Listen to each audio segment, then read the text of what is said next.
Is the war in Iran over? We're asking that question because of two major updates in the last few hours. U.S. Secretary of State Marco Rubio has announced that Operation Epic Fury is finally over. And at the same time, President Donald Trump has put a pause on Project Freedom in the Strait of Hormuz. So what do they really signal? Let's start with what Marco Rubio has said, because Secretary of State Marco Rubio has now confirmed that Operation Epic Fury, the U.S. military campaign targeting Iranian missile system, the naval assets and the defense infra there in Iran, that has now ended, in fact, as all the main objectives, they are met there in Iran. So that's the latest statement that is coming from the United States when it comes to the war in West Asia. Listening to what Marco Rubio has to say on this. Operation Epic Fury is concluded. We achieved the objectives of that operation. I'm not going to, we're not cheering for an additional situation to occur. We would prefer the path of peace. What the president would prefer is a deal. He would prefer to sit down, work out a memorandum of understanding for future negotiations that touches on all the key topics that have to be addressed, a full opening of the strait so the world can get back to normal. And he preferred that be negotiated through the route that Steve and Jared have been working and that all of us have been supporting. That's the route he prefers. That is so far not the route that Iran has chosen. And so the result has been that the United States has to do something about the fact that we're the only nation on earth that can do anything to open up a lane within the Straits of Hormuz to get product and to rescue these people that are trapped in there. And that's what we're undergoing now. What that may lead to in the future is speculative. I'm not going to speculate about what it would take or what it would do. But look, the message to Iran, these guys are facing, they are facing real catastrophic destruction to their economy, generational destruction to their economy, generational destruction to the wealth of their country, imposed on themselves by the actions that they're taking. They should check themselves before they wreck themselves in the direction. Let me get you more perspective and go across to my colleague Mayank, who's been tracking all the details coming in from West Asia. Good morning, Mayank. Operation Epic Fury is over. So in simple words, there will no more be any military attacks on Iran. And much now depends on whether diplomacy holds or tensions further escalate in West Asia. Give us the latest when it comes to two major updates. The first one is a big statement that is coming from Marco Rubio that the Operation Epic Fury, which was launched by US on February 28th, that has now ended. Yes, good morning to you, Akansha, and good morning to the viewers.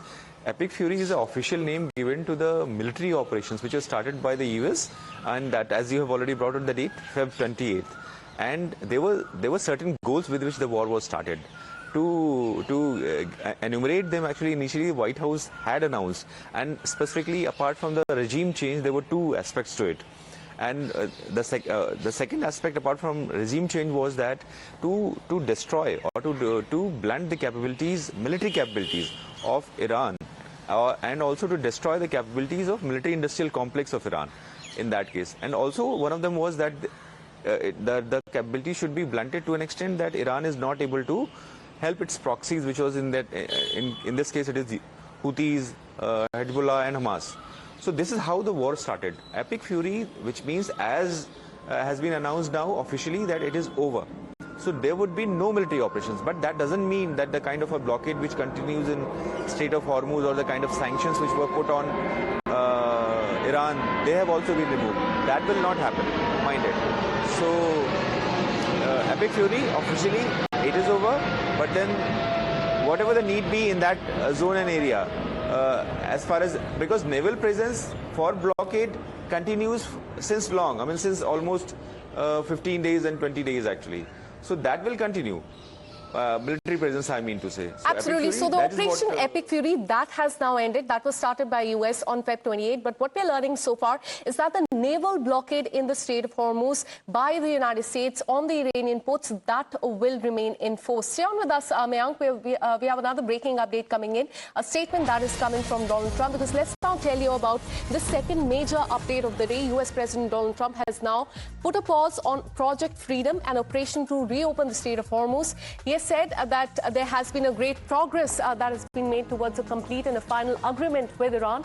He has said that the operation will be paused for a short period to see if any agreement with Iran can be finalized. Let me take you through what he has said. He has said that based on the request of Pakistan and other countries, the tremendous military success that we have had during the campaign against the country of Iran, And additionally, the fact that great progress has been made towards a complete and the final agreement with the representatives of Iran. We have mutually agreed that while the blockade will remain in force and in effect, Project Freedom, which is the movement of ships through the Strait of Hormuz, that will be paused for a short period of time to see whether or not the agreement can be finalized and signed between the two countries. So two major important points that Donald Trump has made. The first one is quite important because he said that there has been a great progress that has been made towards a complete and the final agreement with Iran. And secondly, in a relief to Iran, in fact, he has said that when it comes to Project Freedom, that is the movement of ships through the Strait of Hormuz, that will be paused for a short period of time to see whether there is dialogue between the two countries. Let me once again go back to my colleague Mayank on this. Mayank, even though the direct talks in Islamabad, they resulted in no deal, we're learning that as far as Project Freedom is concerned, there has been a hold on that. Donald Trump has put a pause on that. Give us more details on this. Akansha and viewers, see, the point is actually Project Freedom is actually a sort of an envelope which was supposed to be developed by envelope of security by the US so that they could escort out or escort in the vessels primarily and into this Strait of Hormuz, and they are secured from the actions which would be taken by the IRGC or from Iranian side. This is how Project Freedom was actually. Why has it come? That is also important. Baseline is actually there is a major pressure which has built up because of the denial of any movement, whether from the Iranian side or from the US Navy because of its blockade. So it has created a major pressure because of lack of supplies of energy and fuel to the world, and which includes India also. That is the kind of a pressure. So it was being used as a pressure point by the US so that Iran agrees to the points put across. And here in this case, the most important point is actually nuclear issues, so that Iran doesn't acquire the complete capabilities. Mind it, they had been enriching uranium, so that they doesn't acquire a complete capability to assemble a nuclear bomb. That is the main goal which remains as of now, and on which the talks had begun. Let me also signify this point is actually the talks, mediations began right in the beginning of April, even after so many denials. So what you see is actually exchange of conditions or proposals, that are being adjusted, modulated, so that a middle ground is found and the agreement takes place. Again, same thing is happening.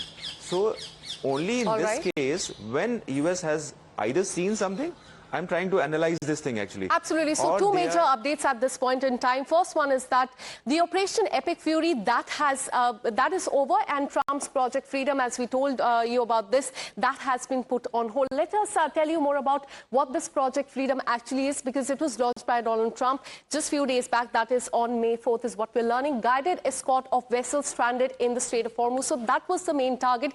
Humanitarian gesture for Iran and the world, aim to ease the global economic strangulation. And to enforce the Project Freedom, US had deployed 15,000 personnel, over 100 aircrafts and multi-domain drones, guided missile destroyers as well when it comes to the Strait of Hormuz, is what we're learning so far. So this Project Freedom that was launched by Donald Trump just 3 days back, that has now been put on hold. On that, we have another breaking update coming in as far as the prices of oil are concerned, because we're learning that Brent crude is trading at around $108.47 per barrel, even as the global cues signal easing tensions. The United States indicating an end to Epic Fury operation that has triggered a softening in crude prices, with Brent slipping after the recent war-driven highs. Despite the dip, the prices continue to remain above the crucial 100 mark, is what we can see at this point in time.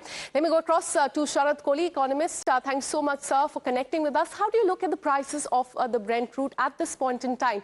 Because there are two reliefs. Firstly, Operation Epic Fury, as US Secretary of State Marco Rubio has said, that is over. Project Freedom in the Strait of Hormuz, that has also been put on hold. In that backdrop, we can see there has been 1% reduction in the prices of the Brent crude. Your take on this? Good morning, Amita, to you and the viewers. I think it's just a bit too early to start celebrating or getting something positive out of this, because first of all, the crude prices haven't really fallen down. They were about $113, $14 yesterday. They're down to about $108 or $109. It's not like a drastic fall. just a Right. minor fall. This kind of volatility happens during normal course of trading also. One. Two, I mean, statements coming from President Trump, if you ask me personally, Amita, I don't really trust him too much because, things can change in the afternoon, evening, I mean, it's too fragile, a statement to be believed in. And moreover, I think crude prices are driven by blockade in Strait of Hormuz.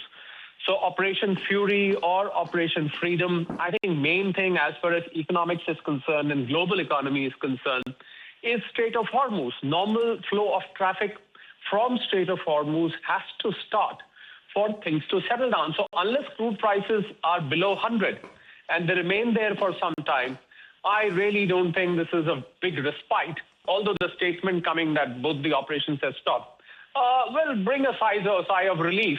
But I don't know, first of all, how far this is going to last, number one. Number two, it is not really going to help the crude prices, which is fueling inflation around the world, Amita.